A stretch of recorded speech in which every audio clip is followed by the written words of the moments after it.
On today's show, we'll be talking with Robert Burnside about human learning and the potential of AI to assist.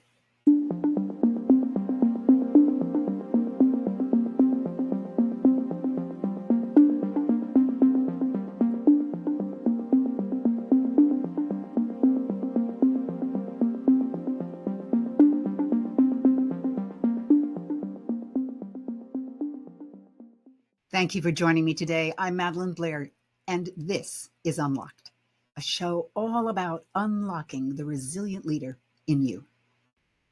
Today, I will also be telling you of a free benefit for being a part of Unlocked's wonderful audience. So stay tuned. Organization effectiveness has always been tied to members' expertise in the work of the organization, their interest and curiosity in improving it, their inspiration in the organizational mission, and their creativity in achieving organizational goals in new ways. With the explosion of artificial intelligence, the challenge is at hand. How can we use AI to enhance human learning and development? How can we avoid the potential downsides of AI reducing human learning and creativity? We've talked about this before, but never with such focus as my guest will give you today. And speaking of my guest is Robert Burnside. Welcome to Unlocked. Hello. Thank you, Madelyn. Nice to see you. Thank you so much. Great to have you. Well, let me tell the audience a little bit about you. My guest today is Robert M. Burnside. Robert's career has developed understanding of leadership, learning, and life. He has a distinguished career beginning at Wrangler Jeans and on to the Center for Creative Leadership, Ketchum Public Relations, and Nomadic Learning. His focus, adult learning and development. For those who have worked in organizational development, you know that the Center for Creative Leadership is one of the foremost organizations in helping companies be more effective. Robert Burnside, once again, welcome to Unlocked. Thank you very much, Madelyn. Glad to be here. You may think that the reason I invited him to be my guest is his deep experience in adult learning, one of my favorite topics, you know that. But also, what made me want to talk to Robert is that he now lives in Milan, Italy. Now, you see, I have worked at one point or another on just about every continent of the globe. And to me, as much as I loved the native foods of every place I visited, the very best food in the world is found in Italy. Sorry? Amen. Yes, it's true. I wanted to get a catch up. Well, you see, he's already there with me. I wanted to know, Robert, how did you land in Milan? And is the food as good as it ever was there? In 2014 in New York City, while working at Ketchum as a chief learning officer, I married a woman from Milan, a woman my own age. We had met there in New York. And when we decided where should we live in New York City or Milan? There was no choice there. We both wanted to be in Milan. And I will tell you, Madelyn, after 65 years in American food, there's just nothing to touch it like Italian food, not to speak of the wines, of course, as well. Yes. But the Italians love their food, and they give so much energy and creativity to how food should be made, presented, enjoyed. So it's been a real blessing to be here, for sure. Oh, everything you say, I'm thinking, yes. And when you say that they love their food, they actually love the ingredients of their food. Absolutely. When they tell you a piece of food, if they show you an apple, they say this is from XYZ town on the hill to the right where it catches a lot of sun. No, it's like that. They are so wonderfully invested in food. They want to know where it came from exactly, and why is it good. And then, as you say, you don't just put it out there. You've got 3 or 4 other, spices that should be added, should be cooked a certain way, etc. Okay. Well, we didn't get on to talk about food, although I would love to. I could talk about it for an hour too. Okay. AI. It's been a frequent and regular topic on this show for about 2 years, actually. But the subject does not grow old as it touches on so many aspects of our lives. Dr. Annie Green, for example, just 6 weeks ago said that AI should not be called artificial intelligence as it is really augmented intelligence. So let's begin with your definition, Robert. Is it human thinking or something else? Great question. Answer is yes and no. In a certain sense, it's human thinking in that it is a reflection of past human thought, which has been carefully put into a vast database and then parsed in such a way that an algorithm could do a word association between the words in your query and the words in their database and provide you an answer. So in that sense, yeah, it's human thinking. It is based on human thinking. It is somebody somewhere thought that at some time in the past, and it's nicely in the database. Yet, it is not human thinking. It simply is not, because when a human being thinks, generally when we think, we can also be quite machine-like in our thinking, and sometimes we can look or think like a machine if we're not careful. Careful. But when we're thinking like a human being, we not only do we have a thought kind of parsing through in relation to the situation we're in, our heart is involved.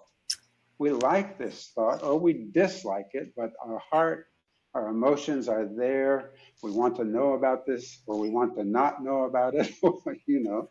And then the other thing that's involved in our thinking is our will. We can enact, we can carry out an action based on that thought. So I call that heart, head, heart, and feet. It's all involved in human thinking. The machine has no heart. The machine has no will. The machine simply has a database. Mm-hmm.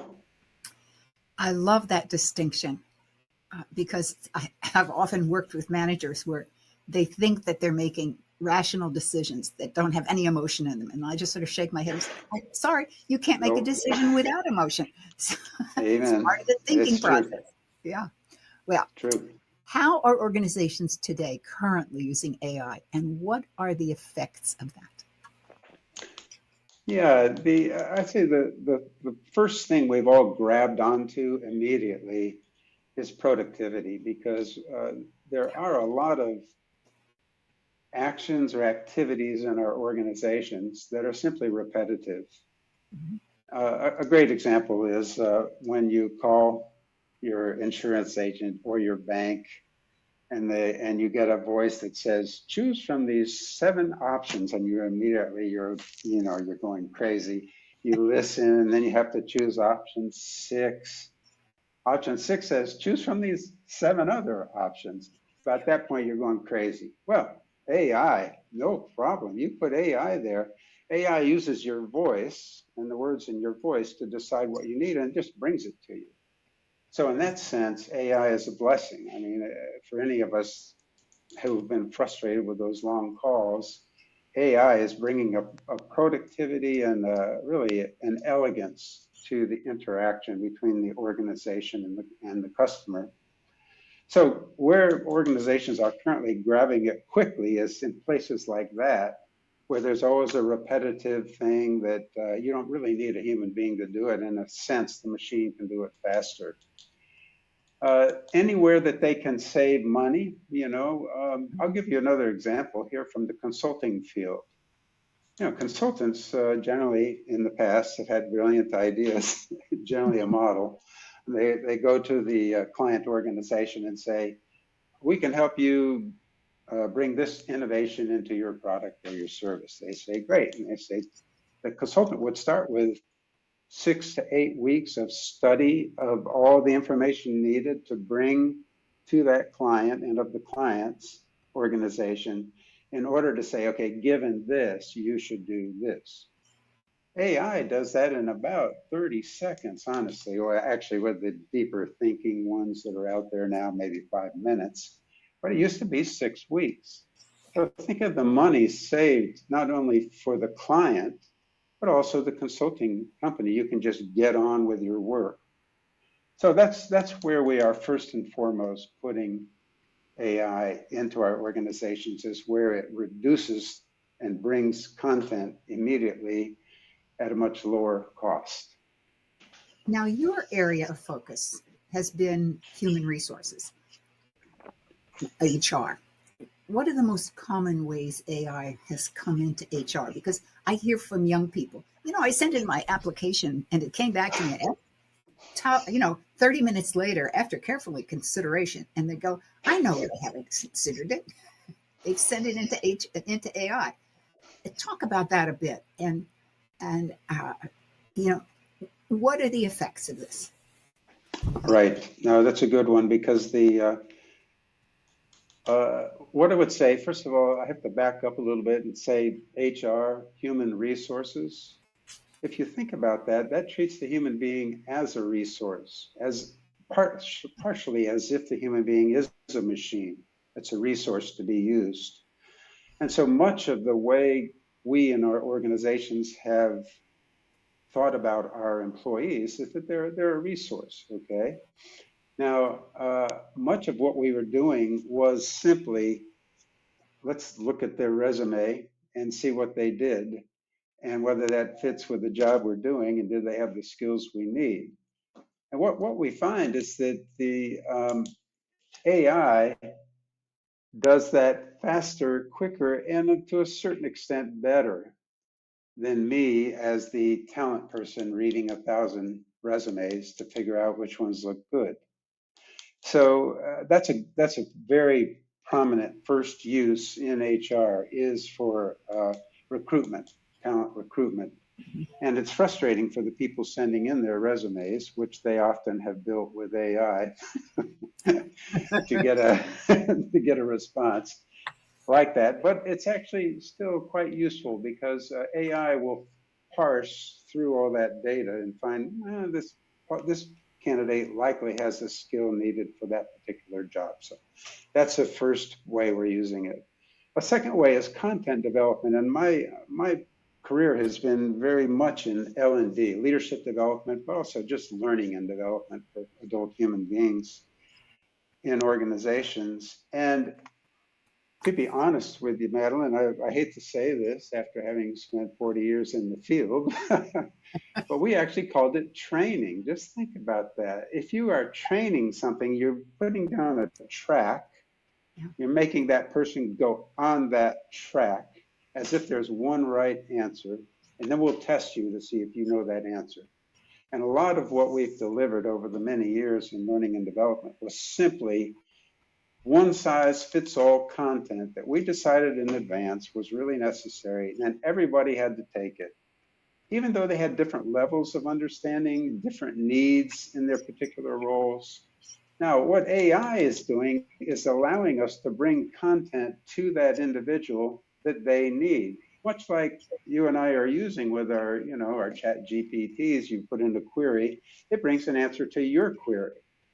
L&D used to not do that. L&D just decided what your query was and told you what the answer was, you see? And L&D is learning and development, right?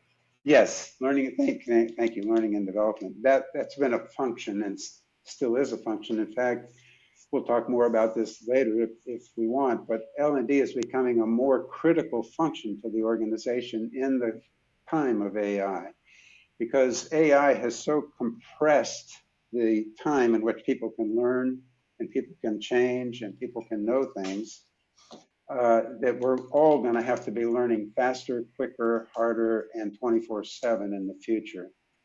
Anyway, so that's a second way that AI is being used currently, is to bring content and bring that content to the person in the way and the time they need it. It used to be called learning in the flow of work. And other than that, it's just other HR activities, administration, salary reviews, etc. Anything that uses a lot of data, like even leadership development. I mean, at Center for Creative Leadership, we must have been given our participants 10, 15, 360-degree instruments for their people to fill out, and how good is this leader. AI can parse that data in about 2 seconds and summarize it, whereas we used to have to study it for a few days, you know. So those are 3 ways. You know, this is interesting.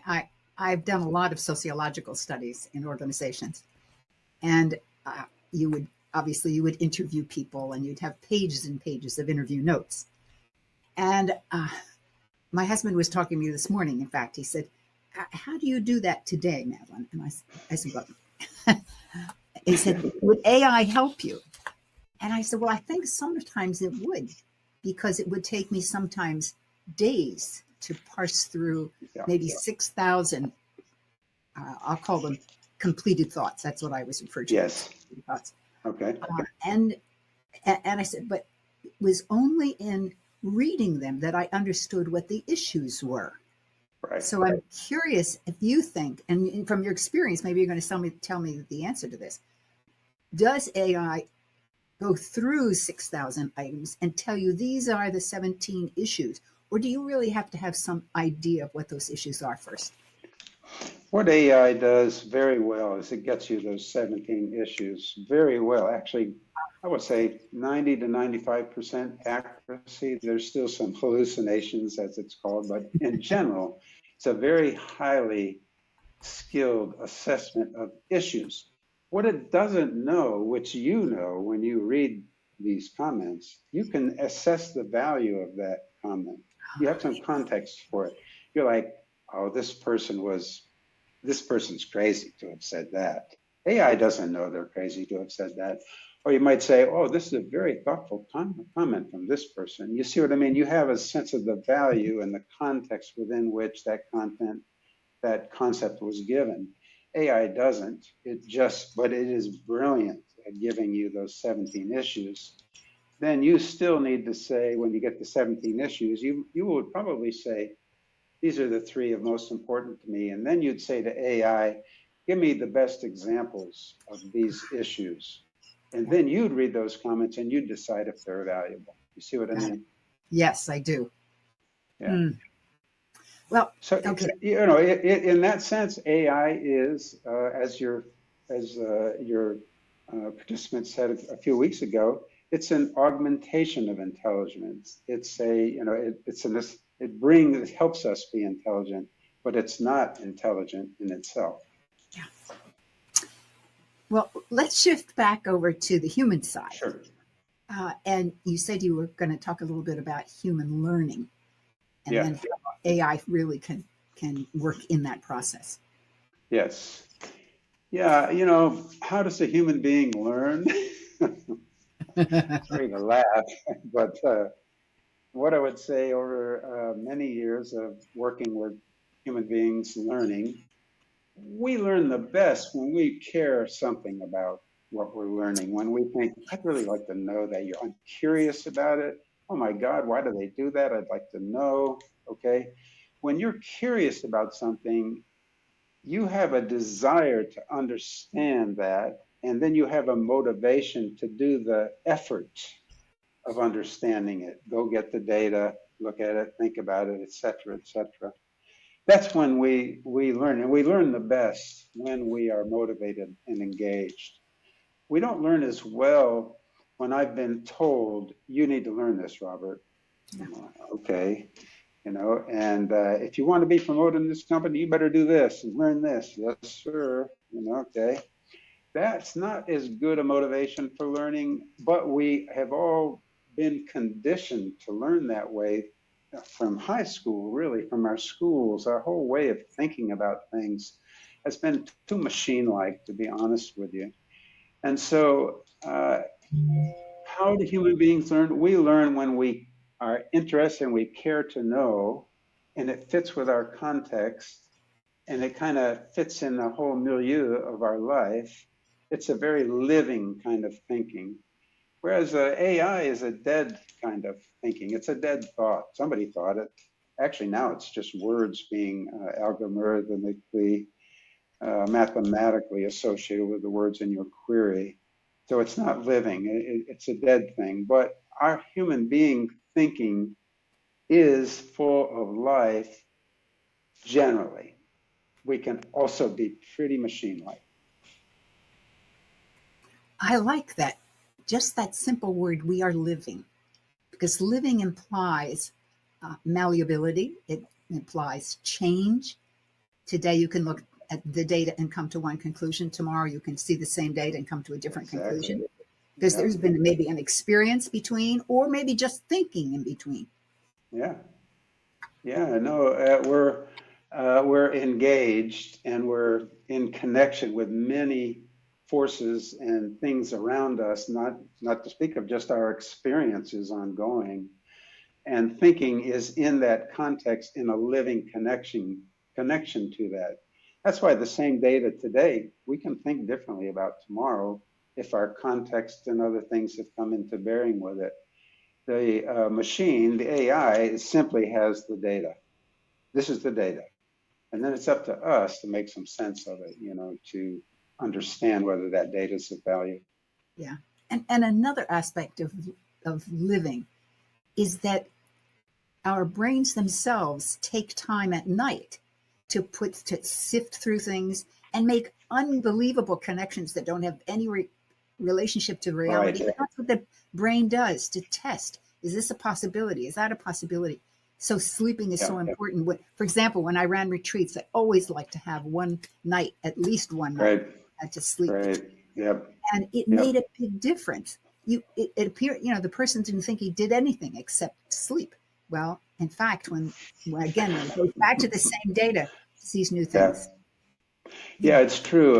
What I would say is that I think we've all had the experience that we need to make an important decision, but we're not quite ready, and we say, "I'm going to sleep on it." You know, Yes, and you wake yes. up in the morning and go, "Oh, I'm going to do this, not that." So there is in us the ability to use sleep at a time when we're not actively engaged with the brain actively to reflect on it. Let's just call that a reflection on things.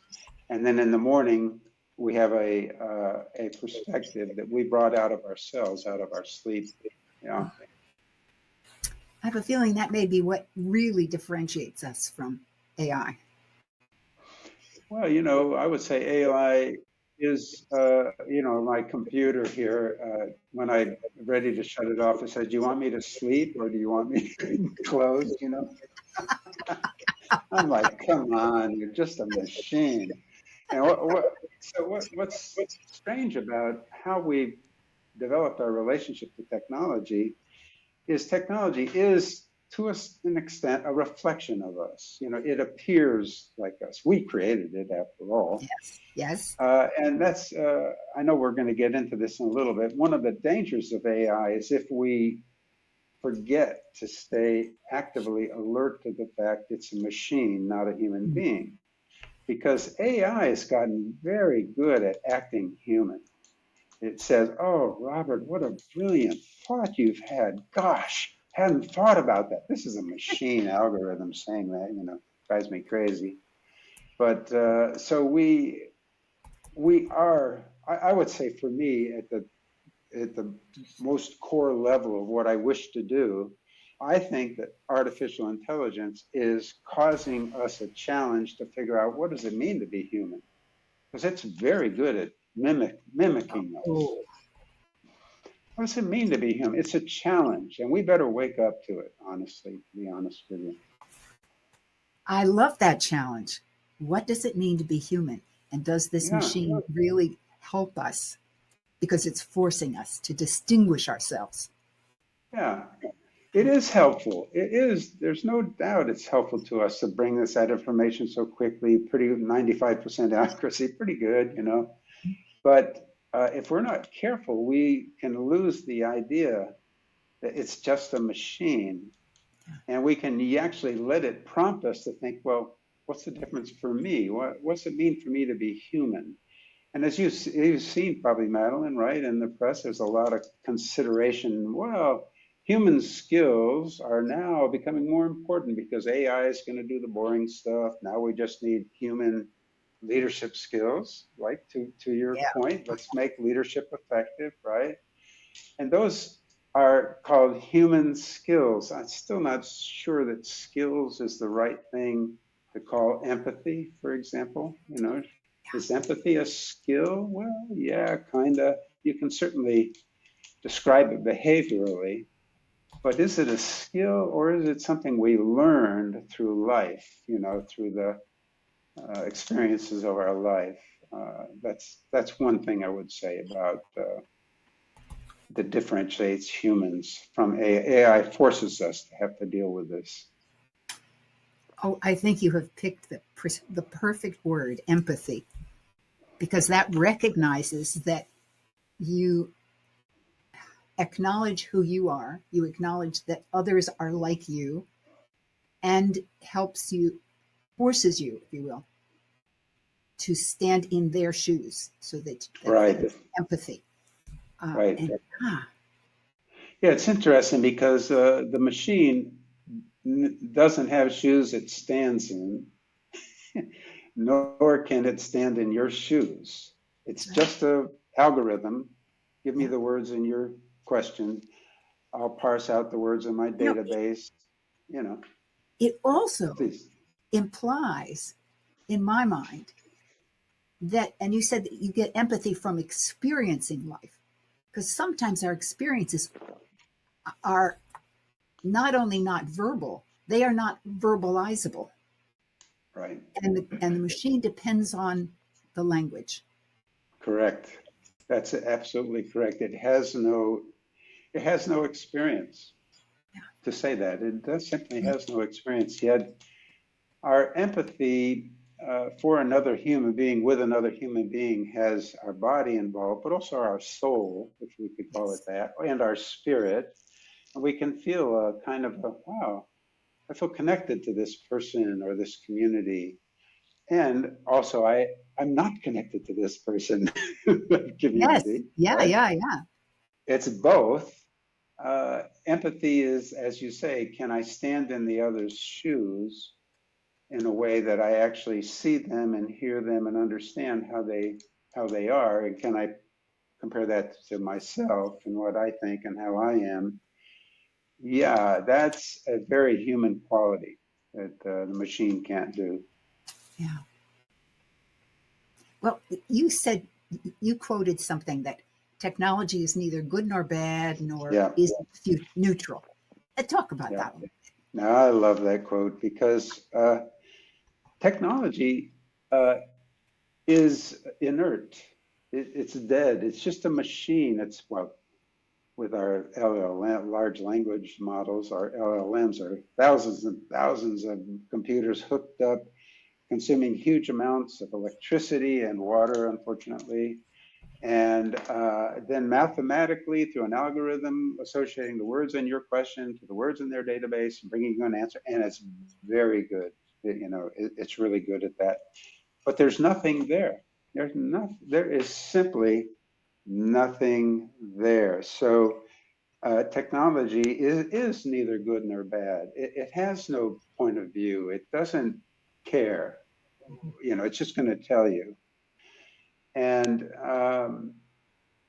but it's not neutral. Why is that?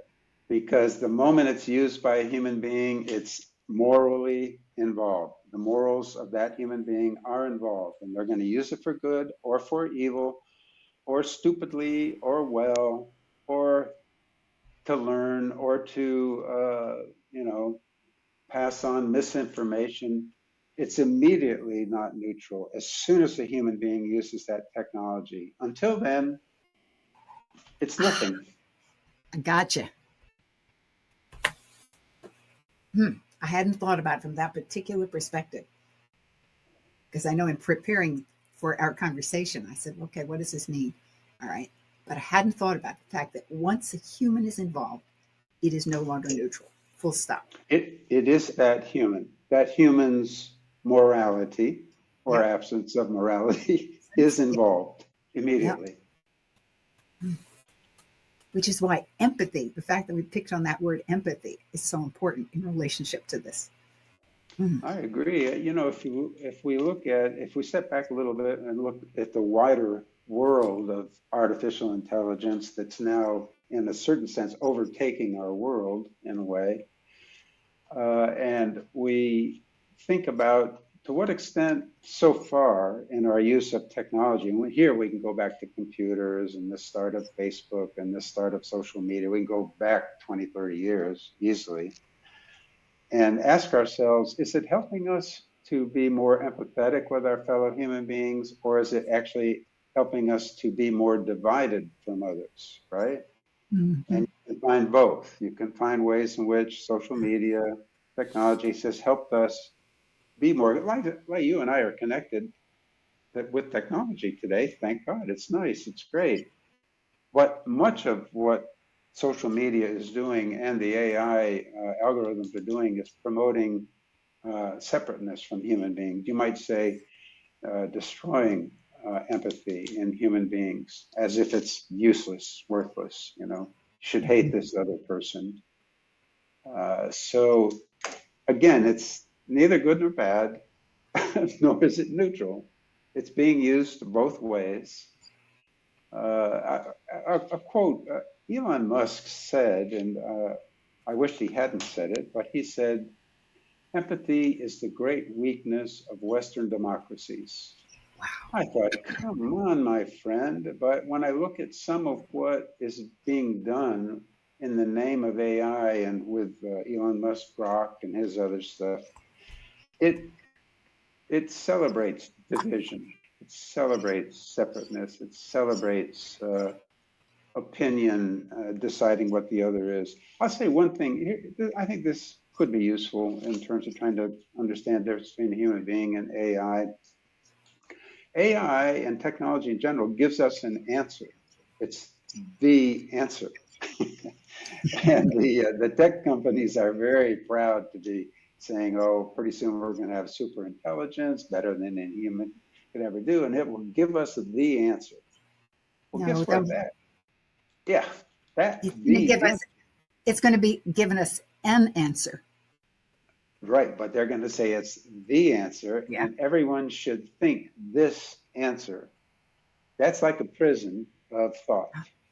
Whereas the human being is like, I don't have to think that, you know, why should I think that? I have other thoughts. And that freedom of the human being to think is in some danger with AI if we're not very aware that AI is a machine that provides the answer and answer.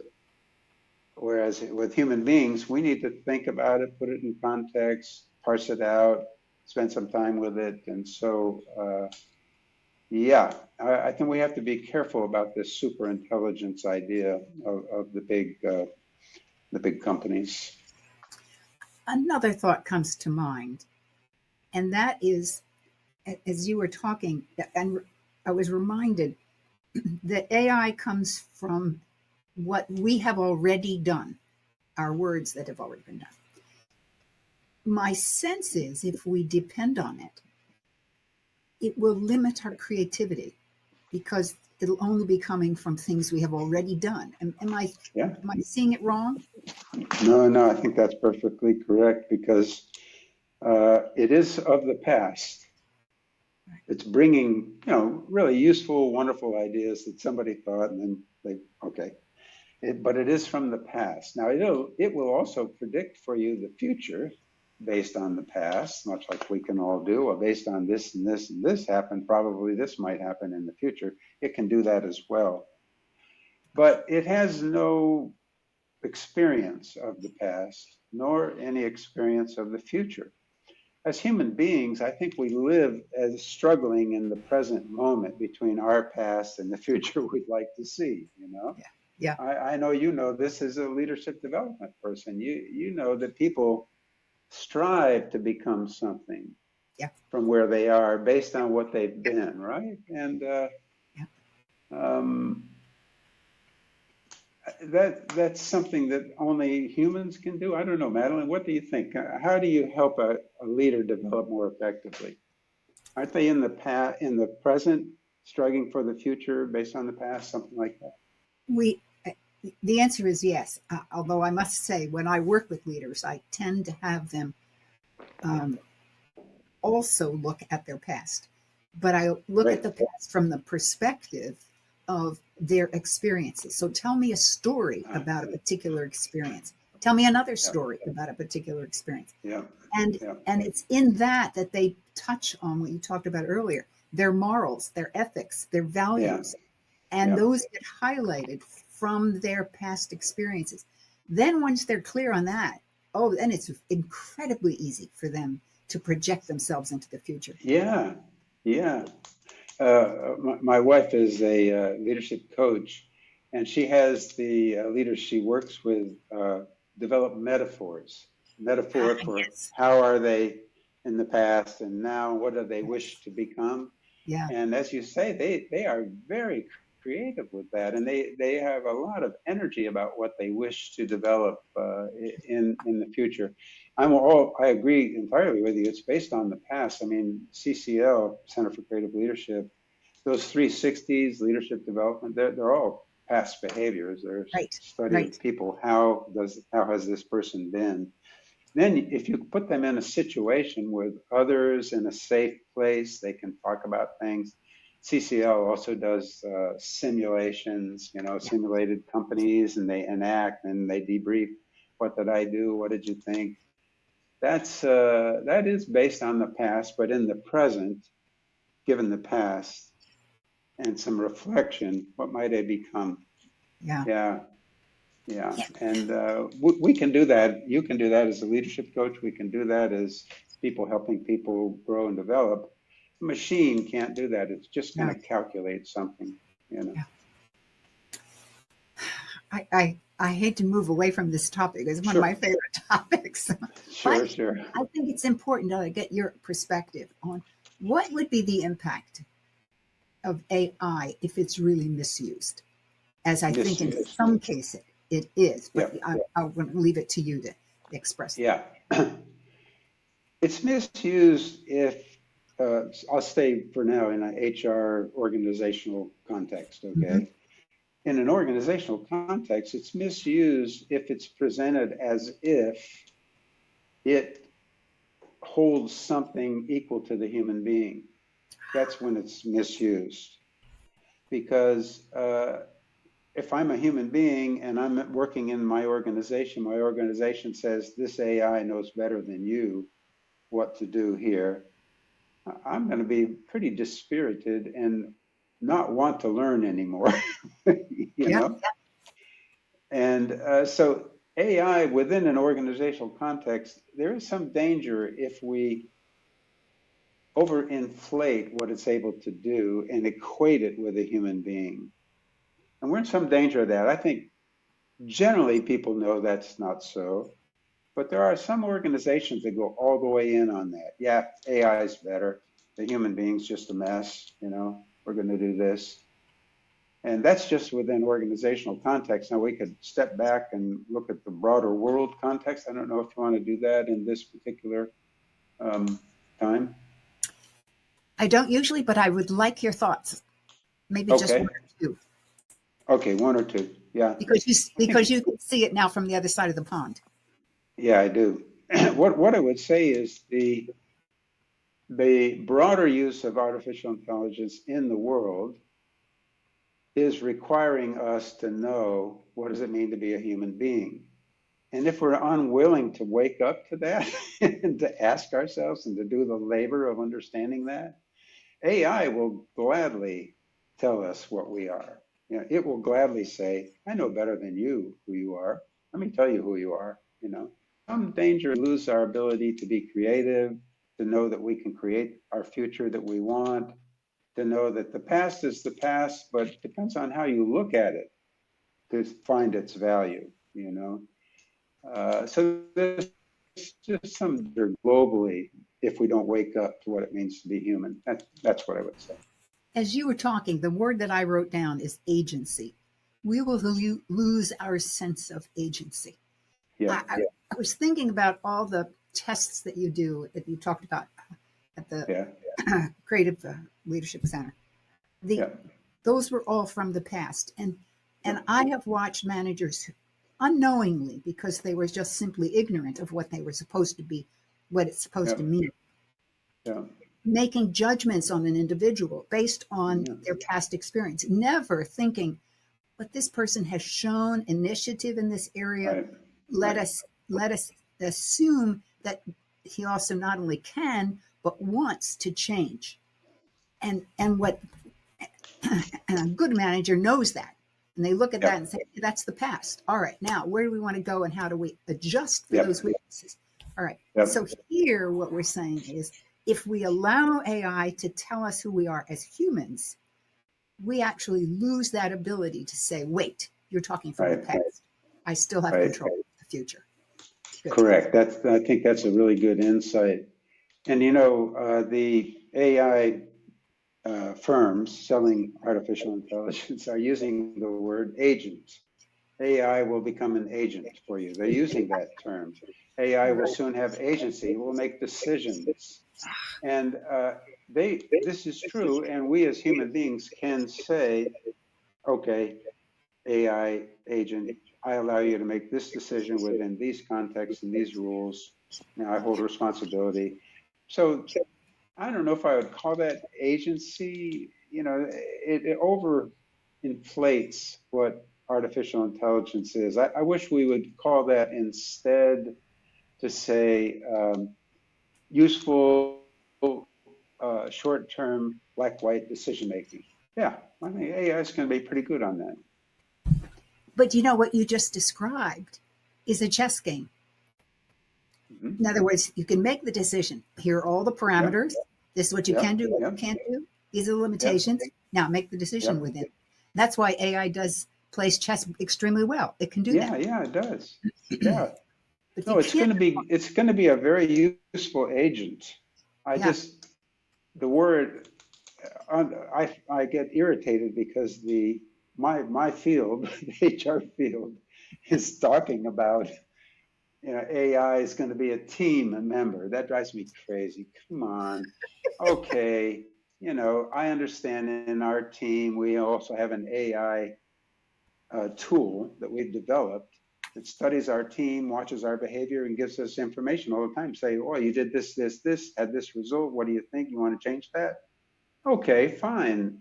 That's helpful, but that's a tool that we as a team have decided is useful to us in the work we're doing, right? Not a team member. But the whole world, you see, this is my worry that as a world, we're pretty willing to just give over to AI our humanity if we're not careful. Yeah. What you've said this as well. We need to be careful about this. Okay. Now we're gonna. I have a magic wand, and Great. we are going to wave this magic wand, and AI is going to be used only for good purposes. What would you say? I love the image. I think it's a great image. I like the wand very much. Okay, and what's this magic wand's going to make AI only for use for the good? I would say that magic wand would make human beings into only good human beings. And what I mean by that is every human being would use their selves, their activities, their will, not only for their own benefit and their family and their community, but also for the benefit of everybody on the earth, including people they disagree with. It would be a kind of a love in which the human being is good in the sense that he, she wishes only that all can benefit. That's the magic wand. But it's in the human being, not in AI. I love it. I would not have anticipated that answer, and yet I think it's the perfect answer because it Thank it you. really puts it really puts the capacity, the capability, the skill, whatever you want to call it, in the human being. That decision is there. Mm-hmm. Yeah. Oh, as a person who thinks of resilience as a decision, I really do think Yeah. of it as a decision. Yeah. Same thing. Oh, I love it, Yeah. Robert. Okay. Good. Good. Well, we're about out of time, but I want to give you Okay. a minute if you want to say any summary points. Yeah. Well, what I take that on is I appreciate that your basic motivation, as I understand it, is to enable leadership to be more effective in this series that you're doing. Yeah. And I really appreciate that motivation. That's also been a motivation of mine, also Center for Creative Leadership, because when we are leading others, it's interesting that in leadership, not only can we be providing direction for others, we can also be providing a space within which, I know you know this, the other can grow into a leadership. Yes. So we're both giving some direction, but also providing a space and inviting the other to lead as well. That kind of co-leadership, interdependency, if you want to call it that. And so I appreciate the motivation you're using for this series. And my wish is that as we come to use this tool, AI, we use it for good. We use it to develop ourselves as leaders, but as human beings, really. Get to the point that this is a machine. We are human beings. What does that mean? And how can I use this machine for the good? How can I use this technology for the good? Robert Burnside, thank you so much. Thank you. You are very welcome, Madelyn. I appreciate the chance to talk to you. Oh, it's been a pleasure. Great. Every now and then, there is something that changes how I think about the world. Grounds for Thought is a place where I talk about these moments so that you can explore the meaning for yourself. I so enjoyed how Robert Burnside began with his deep understanding of learning. This Grounds for Thought will draw from my conversation with him. When he said learning is best when there is curiousness about the topic, a reason for wanting to know about it, the desire motivated to put in the effort to learn. It really does require those things, because we don't just learn because we have read a page or we've heard a lecture. We have to really want to learn it. Also, in putting what is learned into practice, needs to have that motivation, not just for the practice, but for the learning beforehand.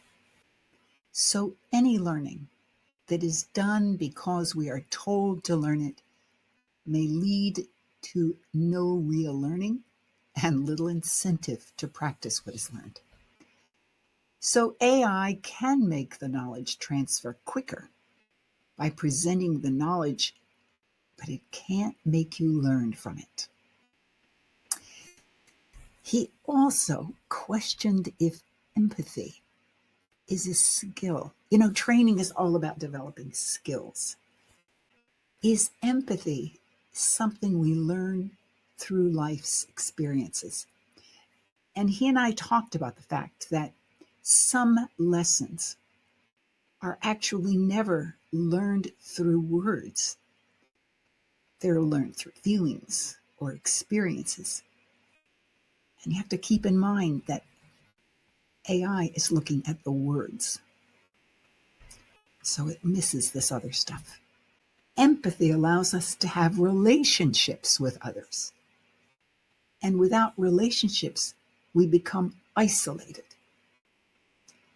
That means we learn less and less.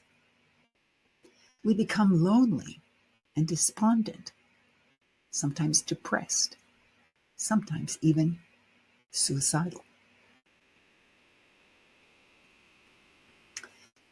AI is never, therefore, a real team member of the team, even though some companies refer to it as a team member. Now, there's no question that they contribute to the team. They contribute content. They contribute analysis. But I have to tell you, it reminds me of the librarians in the ancient library of Alexandria, which eventually burned down. But when it did exist, there were librarians in that library. And you never went to the stacks, so to speak. You talked to a librarian and you said, this is what I'm interested in. The librarian knew exactly where things were, but they knew it because they knew the content of their articles, whether they're books or papyri or whatever. and then they went and fetched it for you.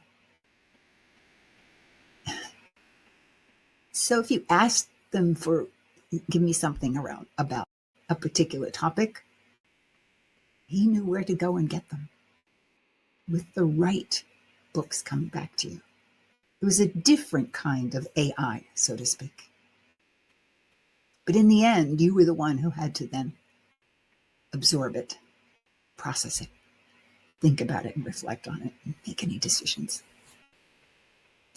AI can be misused when the results of AI are considered better. Now, that was something that Robert said, and I went, oh my goodness, he's absolutely right. Because if a management team is trying to just make a decision about something, they may choose to follow because AI told them XYZ. Because they think it's coming from a computer, therefore it's better, it's unbiased. Well, it's not. It's simply another option, another piece of information to be considered.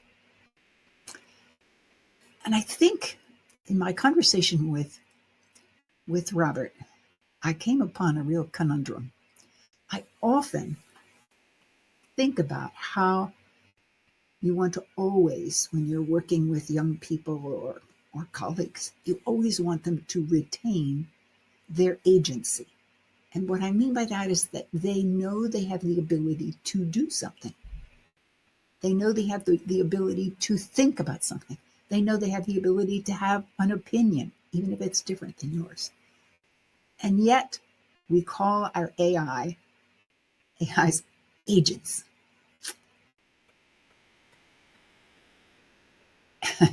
Now, of course, we always make the decisions, hopefully. But it leaves me with a conundrum. Do I still keep using the word agency, or can I come up with another word that reflects the fact that even though AI is in the mix, we are the ones that can take the action? One of the things that AI can do, and I thought this was brilliant that Robert said this. In fact, it must do. It must help us learn what it means to be human. What does it mean to be human? And maybe it will take something like this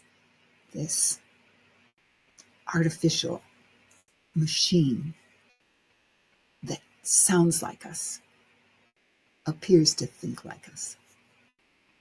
It will really force us to see the depth of the human being, the depth of the human mind, the depth of the human spirit. I really enjoy talking with Robert, and I hope you did too. And what do you think distinguishes us humans from this other thing we call AI? And I want to thank you for joining me today.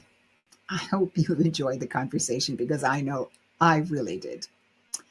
Let me know what you would like to hear about in the future, however, here on Unlocked. To do so, just send me an email at madelynblair.com. I really want to hear from you. I really want to hear what you're interested in. I really want to know what are some topic areas that I'm missing that you'd like to hear about or you'd like to hear more about. And so I've decided that I'm going to give you an incentive to tell me what you want to hear about.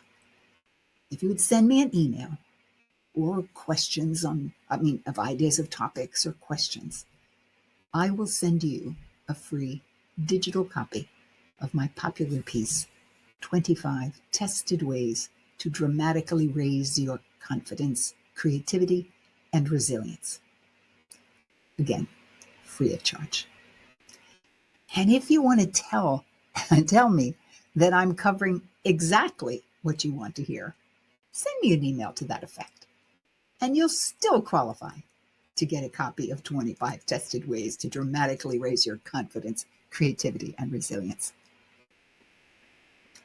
And if you're on YouTube, click the like button and subscribe. And if you subscribe, you too will be eligible for a free copy of 25 tested ways to dramatically raise your confidence, creativity, and resilience. But you do need to send me an email telling me that.